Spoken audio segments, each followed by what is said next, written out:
Oh my God, Ali, we made it. We Welcome did. to Spark TV. Cheers. It's so fabulous to have you. I'm just so excited because I haven't talked to you for so long, and I just want to totally get into your brain and find out all of the things that have been happening. Yeah. So welcome. Thank you for having me. And yes, it has been a hot minute, so it's very fun and great to be catching up. So good. Well, the way I like to start is kind of just by sharing your journey, and then we can dive deeper. So obviously you own and run Sweet Events. Tell us firstly what that is, and then how you got there. So a bit of your career background, other businesses, how you actually landed at Sweet Events. Yeah, of course. Well, Sweet Events is a full service events company. So we look after everything from live music right through to event styling and catering and venues, and just kind of a one-stop shop essentially for events. How did I get into it? Well, I spent most of my younger years performing, so singing and dancing, and was kind of 50-50 whether I'd be a singer or a dancer, but then dislocated my knee oh God, ballet exam, in high school. So ended up kind of following that music path a bit more. And then studied music at university, did a Bachelor of Music majoring in voice performance.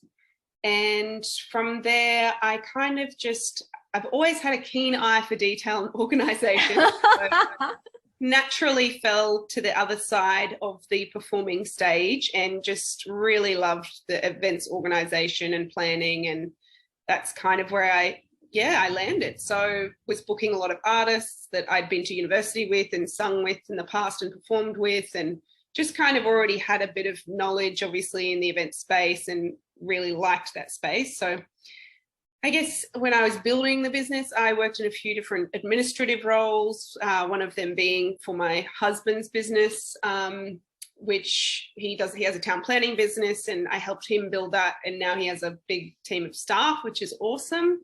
So, I guess that's kind of how I landed there. But did a few admin roles leading while I was building the business, and now obviously really lucky to be able to sort of pursue it full time, which is great. How cool. That's amazing. It's me and I love history there. It's so good though, but it's so interesting because I think where we left off, which feels like 100 years ago now, I think you were booking a lot of artists, but it hadn't quite launched into the full events service yet. Yeah. So I do kind of love that it's, just like it's built and built and built, and you've kind of, it wasn't like you had to be absolutely everything on day one. You kind of did what you knew, built your network, built your business, and then now you're an empire and amazing. Oh, totally. Love that. Thank you. Oh, we should do an interview every day. This is great. And when I have been actually doing it for 10 years now, which I forgot to mention. So kind of flew by. But I guess when you're doing little bits on the side as you go along, as you're building it, it does kind of, you just forget that time has flown by. But have definitely built a really good network of suppliers that I use and artists. So I guess all of that comes with time and experience. So, And do you service like a particular area or anywhere? Yeah, mostly Brisbane is my main clientele, and I tend to focus more on the corporate scene and corporate clients, but definitely book a lot of weddings and work with people doing engagement parties or other private events. So it's not strictly corporate, but that's probably more my main client. Yeah, amazing. And so, and that's interesting. So that's kind of very different clientele, like in terms of corporate or wedding or, smaller events. How have you actually grown? Like, what's been your strategy to get new clients? Yeah, I was actually talking to my husband, Alex, about this today, because I've never been like, even though I'm a performer and, whatever else, like quite confident and outgoing, just am not a salesperson. So almost all of my business is referral based. So, like I pride myself on creating really unique experiences, because if you can do that for a customer, no matter what, industry you're in, they'll remember that experience and they'll talk about it. So that's kind of like a selling point in itself. So referral based, great content as well. Great content. Yeah. So that's the thing. Yeah. If you can create an event that people want to take photos of and talk about, then that's kind of my main, that's my main growth, I suppose. And obviously trying to keep my socials maintained is another thing. People often say they, you know, popped up in their Instagram or something. So yeah, just trying to stay present there as well seems to have been working for my growth over the years as well. How cool. And you also have Boss Ladies as well. So tell us Yeah. about that, because I Yeah, think that so- would also lead to a little bit of sales referrals as well. Yeah, of course.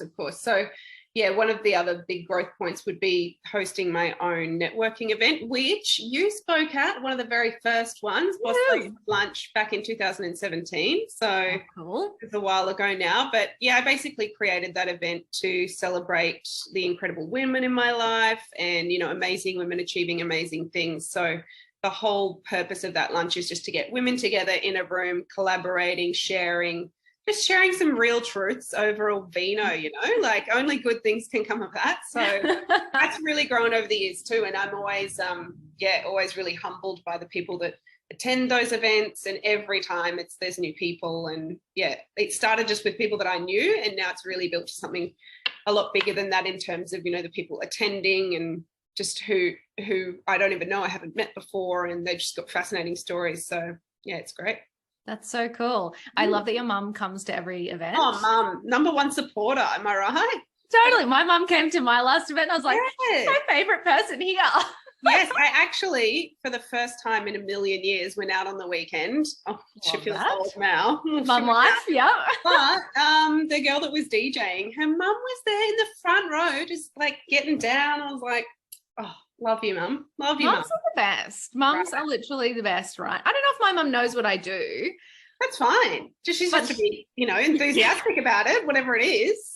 Totally. It's Perfect. so good. Well, I mean, so speaking of mum life, obviously in your business journey, you became a mum. Did, yes. Did that have an impact on your business? Holy moly, sure did. Hormones, goodness me. Just getting through that in life. No, but what's my excuse then? I don't have a bloody excuse. No, well, I mean, we all go through hormones, but they're definitely more heightened when you have a baby. But no, it's obviously been a big impact. I guess one of the biggest struggles I've had in my business to date was COVID. But oh my God, of course. Yeah, it coincided with me having Stevie, which was kind of a blessing in disguise because I obviously got to spend some really genuine time, you know, with her and just focusing on her and not being too caught up in trying to maintain everything business-wise outside of that. So as unfortunate as COVID has been for everyone's businesses, it did fall at a convenient time for me in the sense that I was able to just kind of regroup, focus on Stevie and kind of focus on my business and where I wanted to go, because obviously a bit more time poor having had when I had Stevie and like figuring out what I was going to do next and how much time I could invest and what I was going to do. So yeah, just refocused, revisited who my clients were going to be, what my brand was going to be, what my values were, and how I really wanted to spend the time that I was investing into my business. So yeah, kind of gave me a moment to reflect in a good way. Yeah, that's such a good attitude too, right? Like I feel like you know, obviously COVID was horrendous, but I feel like people kind of took it in different ways. You know, some people totally pivoted their businesses. Some people took the time to plan and chill and reflect and regroup. Other people lost their mind, you know, so. Oh, I think there was a bit of all of the above at times, wasn't there? Yeah. Yes, totally. I went through every emotional roller coaster known to man. That's so cool. So what changed for you then? So what did you plan and strategize and update in your moment of reflection? Well, I guess before COVID, my main client base wasn't focused. It was just events in general, like I'm your one-stop shop for all your events needs. And then I sort of took a moment. I thought, well, weddings are a pretty big one, and it's a big market, and there's some people doing it so incredibly well. So I thought, well, maybe I just want to move towards that less emotional kind of event, you know, go more to the corporate side where it's, you know, the corporates they're a little bit more time poor and a little bit less emotionally invested, which is better for me because often there's a bit more trust there for me to just take the reins, get the job done. And it's usually a a quicker, more efficient job, you know, just when someone says, this is what we need. Yeah. We trust in your judgment. Not that weddings and, you know, private events, I'm still very happy to do those. It's just a little bit more of a time-consuming job in the sense that you really need to take into account, you know, people's personal preferences and ideas, and, you know, you really want to tailor something specifically to them, which is great. But when you don't have as much time, it's a little bit easier doing something where someone's just happy to go, here's what we need, get the job done. But totally. So this just is how much money we have, make it happen. Here's my budget, bye, see you when see you on the night. Right. So kind of just refocused who my client base was. And also for Boss Ladies lunches, I used to kind of hop around Brisbane and explore all the different venues across Brisbane, which was kind of fun, you know, when I had a bit more time in my hands and I wasn't, you know, I didn't have as much responsibility at home. And then kind of just decided, look, let's get one main venue. So we do them at the Carlisle every lunch now. Their service is amazing. You know, I just found like a really good, reliable venue. And just refocused what I was doing with those as well, in terms of, we used to have 2 speakers every event, and now we're kind of doing a bit more of a personal and professional development. I actually put it out to a lot of the women and asked what they wanted to be getting out of the lunches, you know, so just trying to make it more beneficial for everyone involved and more efficient for me in terms of how much time I was investing in organising. And so that's kind of where I pivoted to in that reflection time. I love that. And I you know, it's really funny because I guess you hear all of these buzzwords, like things that you have to optimize and automate and blah, blah, blah inside your business. But I think like that is such a good thing to actually sit down and do and go, okay, who am I catering for? What are all my products? What are all of the things? And do I actually need to do absolutely everything, or is actually focusing in on one particular market or one particular product going to actually save me so much time and still be as profitable as if I had my hand in every pie? Totally. And that's something I actually did before COVID hit. Like I was really trying to just find my niche, like find my little spot in the event scene, because there's just so many people doing great things, which is awesome. But it's kind of like, where do I fit in all of this? And I was trying to create packages and things that, and I do have some packages online for private event stuff, but it's so personal. So it's very hard to go, here's a little package, you know, whatever you want to do in terms of these things, but it's just so broad. I was finding it really hard to find that sort of click and personalized, like these are the options and services when it's such a broad kind of array of things that you do. So I found going a bit more corporate, but still offering that personalized service to private events, but just less often is a better way for me to go. So did you go through a particular process to actually nail that down, or was it just a whole lot of thinking? I was just 10 years. I'm like, is there a secret? No secrets. I'll tell you if there were. It's just a long time of kind of experiencing both style of events, and as exciting and fun and creative as some of the private events can be, which is why I still do them occasionally. It just takes, it's a lot more of an investment. And there's some people that are doing it so well and that's all they're doing. So, you know, they're nailing it every time, and they may have their packages a bit more refined, but you're kind of like on the edge doing both. And I kind of fell onto the side where it was a bit more time efficient for me with having Stevie to focus on the corporate stuff. I love it. No, but it's so good, because I think like, sometimes I think we hope there's this like magic solution or magic process. And I was, secretly hoping that you'd have one, but, I think that's probably just a good thing for people to acknowledge, is that, sometimes it takes a bit of experimentation to get there. But if you ask that question, like I had lunch with a girl yesterday that is just doing really amazing stuff in the event scene. And I think most of what she does is private events, but incredibly elaborate and amazing. But if you asked her that question, she'd probably have a totally different answer to me. So I think it's, everyone's personal journey, and everyone's kind of gets there in their own way eventually. But I don't think there's any secrets for anyone. It's just kind of, you just figure it out. Yes, exactly. Oh my God, I know. Do all of the courses, have all of the tears over wine, it's all a process. Well, that's what Boss Ladies lunch is. That's what we all just get in a room and go, yep, this is what's going on. It's not very pretty sometimes, but Mhm. we look like we're doing a great job. So let's keep doing that. If we can just keep up the Instagram life, we'll be fine. Yeah, Oh my God. Instagram versus reality. Yeah, it's so good though, because I feel like it's very easy. I mean, I just obviously shared with you at the beginning that I live in the middle of nowhere right now, new phase of life. And it's so easy to just like be trapped in your home office and looking at all of these shiny things on Instagram that you're missing out on and kind of go, oh my God, I'm really fucking this up. 100%. I'd say one of my biggest, and I'm so conscious of it and so aware of it now, but one of my biggest like hurdles that I have to get over just daily is like the negative self-talk, the negative narrative, like, oh, but this person's doing this, and oh, I'm like, am I getting enough done? Like, what did I even do today? It's just a constant. And then you just you do have to reflect and go, well, this is what I did. This is where I'm going, and just like constantly reevaluate and remind yourself that you are doing a great job, because everyone's doing the exact same thing. Everyone's like posting some people more than others, posting the very, very pretty pictures on Instagram. Yes. And, whatever it is. But, you're trying to sell your business. You're trying to like sell the dream. So of course we're going to put good stuff up there. But yeah, it's important to just remind yourself that you are doing good things. And because I feel like it gets very unproductive, the more negative narrative. Oh my God. So yeah, trying to stay aware of that. It's so true. And I love that. We do, we've just kicked off the last 12-week sales course for 2022. And we had our first kickoff call yesterday.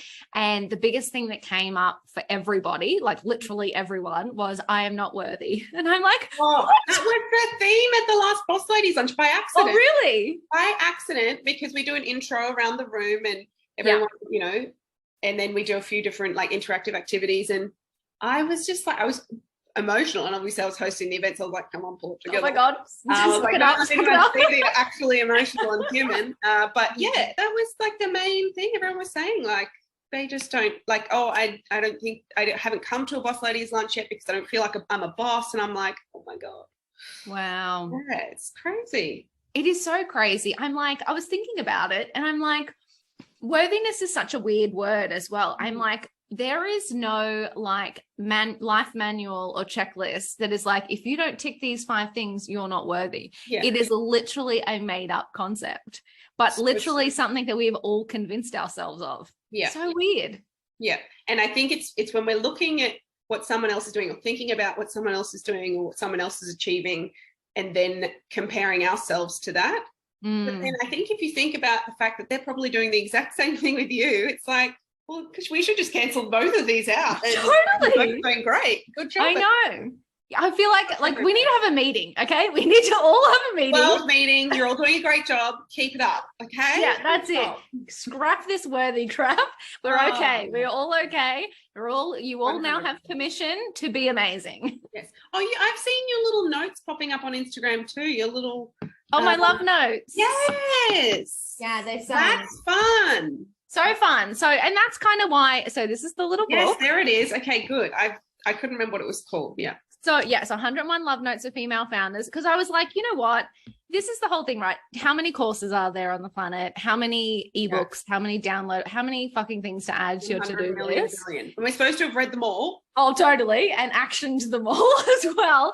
And I was like, you know what? It's just really hard. I just want something where you can be having a crap afternoon and pick it up. And so the idea is that you scan the QR code with your mobile, and I like talk at you. Well, that's a bit automated, isn't it?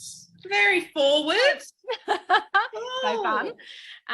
But the whole thing is, I'm like, I don't want to add anything more to your to-do list. Like, if you want things on your to-do list, buy a course. Look around the house and you've got them. Yeah, it's fine. It's fine. Oh, that's really cool. I like that there's a little QR code there. That's fun.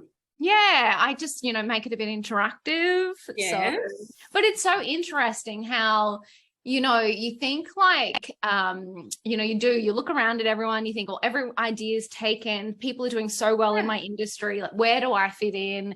But it's like, everyone has their own little thing, right? And no one's you, and the experience you bring and your personality is what sets you apart and what makes you different in your industry. Yeah.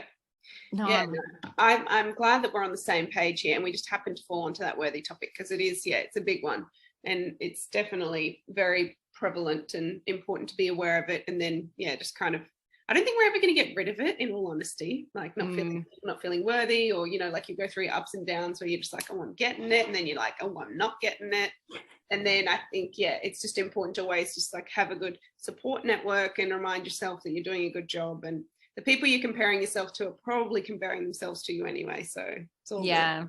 That's so true. So in that vein, so being an epic business owner, an awesome mother, how do you like have time for you? Is there an alley like section of this equation? We're always making time for that. My husband thinks that's all I do, but it's very untrue. Sounds about right. Yeah, you're an appointment every other day. It's like once every 3 months, but that's fine. No, I do. One of my big things I do is I've been going to a facialist forever, for like more than like 15 years or something. She's amazing. Nat at Kinda. Oh, I love her. I met her at one of your events, I think. Oh, did you? Yeah, I'm pretty sure. Just, I'll have to link her to this and be like, yes, you know, Tagarama. Yes, but yeah, she's so good. I feel like whenever I really am feeling a bit just all over the shop, I get in there, get my facial, and she has like a meditative kind of like talk. Yeah, because she's a bit more like holistic vibe, right? Yeah, and it just like grounds me and brings me back. But yeah, I always take a minute and do my hair or do my brows or do something, you know. Definitely take those moments, and I always say yes to coffee with girlfriends. That is like that's non-negotiable. So that is like, if you're not doing that, you're not even productive. Yeah, well, and I mean, it's interesting though, because it's like, well, if you don't have time to do that stuff, why do you have a business? Because exactly. like your business That's is your the whole beauty of it is, you know, you set your own. I mean, this is the beauty of it, but also like can become major procrastination-ville. But yeah, you get to kind of like set your own boundaries and set your own timelines and time frames, and yeah, definitely good to be able to get out and have that flexibility, and yeah, have that support network there and leave the house or do whatever you need to do when you need to do it, not kind of set to someone else's rules and politics in the office and things. Oh my God. The biggest thing I struggle with is just like, I feel like if I'm not working, I feel guilty. Oh yeah. Well, I don't think you're going to get rid of that ever either. I mean, if I'm not working at the computer, then I'm like, oh, I feel guilty because I'm not doing I'm not doing the washing, or the dishes aren't done. And because I work from home too, it's kind of like, oh my God, what am I doing right now? I don't really know. I know. I also struggle with that in terms of, just because I'm home doesn't mean I'm not working. It means I can't do all of the washing and cleaning and cooking. Oh, I'm looking around like, oh God, like I sometimes have to have like a little visor or something on, like, don't look anywhere. But I just had an inspection and got in trouble because the stove was dirty from our landlord, and I'm like, are you kidding me? I'm building an empire here. Stovetop. I know. I do like right after I've wiped it, like maybe once a week, but not. Wow. I know. You I was an OCD person that checked up on you. You got short straw there.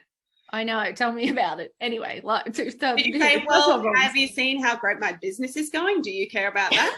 Would you like a book? Will that help me get out of this problem? Oh, that is weird. I haven't heard that one before. Oh my God. Stovetop.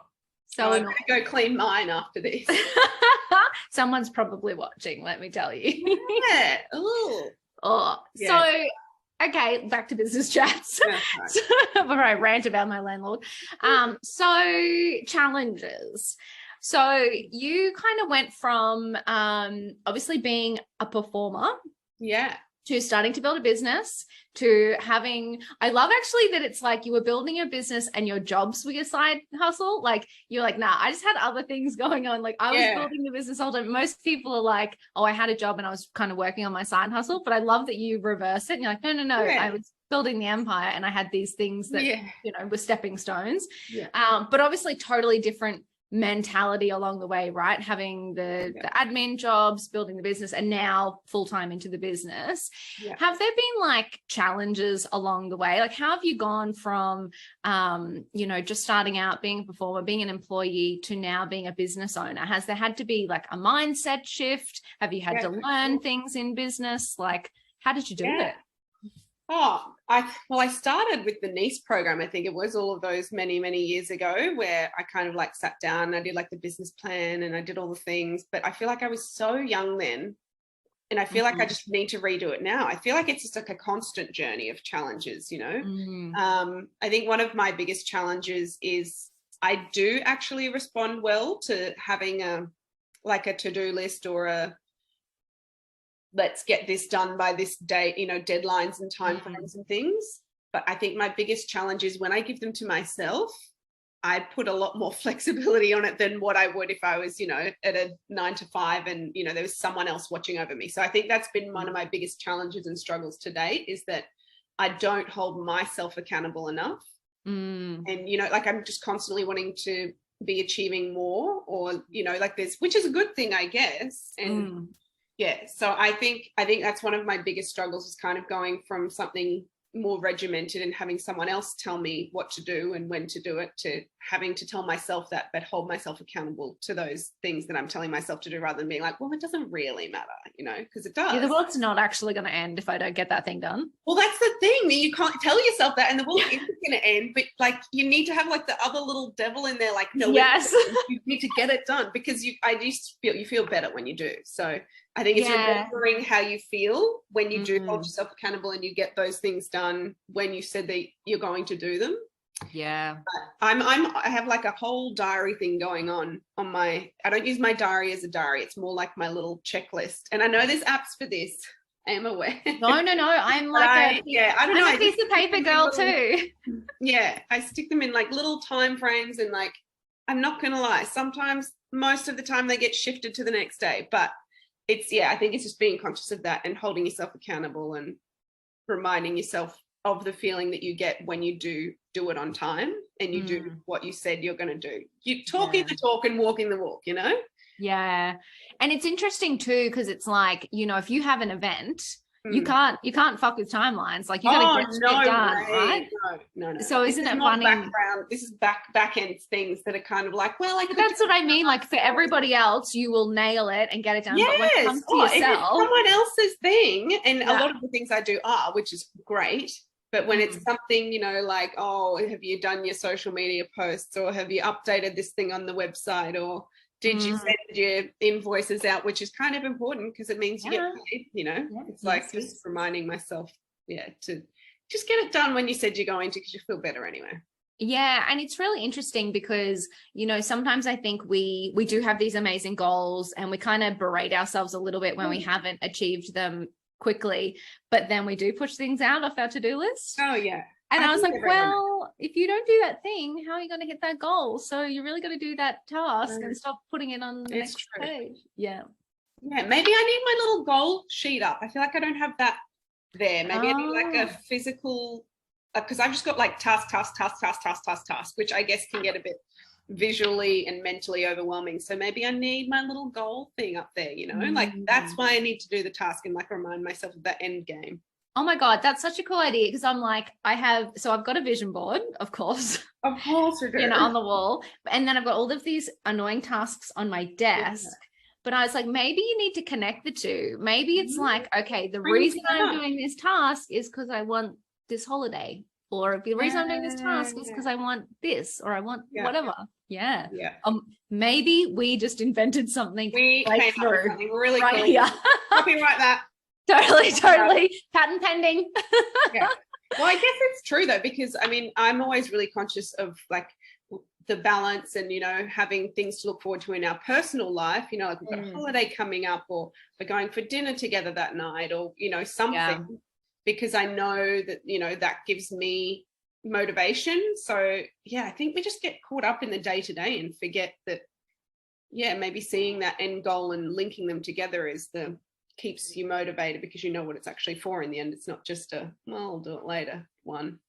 Yeah, totally. I think it is so easy to just look at like a to-do list that has 20 items on it and just go, I don't really want to do any of those and things. There's always one that just that just keeps transferring over. I might have 2 or 3 of those. Yeah. Oh, it's so funny. So, okay, then to wrap up this fabulous chat, If there's one thing that you could, one piece of wisdom that you could impart with someone who might be wanting to take the leap into business. So they might have an idea, or they might just have an idea that they want to start a business for themselves and they haven't done it yet. What would be your advice to that person? Well, I probably have 3 things. I love that even more. I'm here. Tell me. 3 things. Yes. I would say 1, you need a solid support team, both like professional and personal, because you just need that support, and you need professionals in your corner. And Boss Ladies is a great place to meet those people, because we'll you never know who's going to come in the door there. So yeah, have your support team. That's number 1. Number 2 would be specific, which I feel like it took me 10 years to kind of figure out. But if you can figure that out at the start, you know, like know your customer, know your values, know what you're offering, and let your brand reflect that, so that your customers and you are on the same page. I think that always helps. And then the 3rd thing I would say, just feel the fear and do it anyway. I love that. Got to do it. I tell myself that every day too, because it's like, yeah, you just, everyone's scared. Just do it. Jump in there. I love that so much, because I was recording like just a module like of our course yesterday, and I was in the shower getting ready. I'm like, come on, that's fine. We're doing this. I don't care if you don't want to do it. We're just, you know, I'm just like pep talking myself up, and I'm like, that's like the actual thing I'm good at. Like, forget everything else. Like showing up and talking to people and presenting, that's the actual thing I'm good at. So if you can imagine how I'm still going through that crap now, and that's the thing I am good at, imagine what it's like with all the things I'm not good at. But you've just got to do that. You've just got to feel the fear and do it anyway. That's the best piece of advice ever. Yes, it's so true. I think my dad gave me a poster when I was like 10. You know, those little things you remember? Yes. I love this. I have to send him this link too. Yes, you know, and I just remembered it ever since. It's like a baby jumping into the water or something, like reaching out to someone's hand. A bit emotional. Oh my God, I love that. You know, little did he know what those little things you remember from childhood. But yeah, feel the fear, do it anyway. That's my advice. You are absolutely incredible. Cheers to you. Thanks for having me. Thank you for spending your time with us. You are absolutely incredible. I cannot be more grateful for your time and sharing your insights with Spark. You are welcome. Anytime.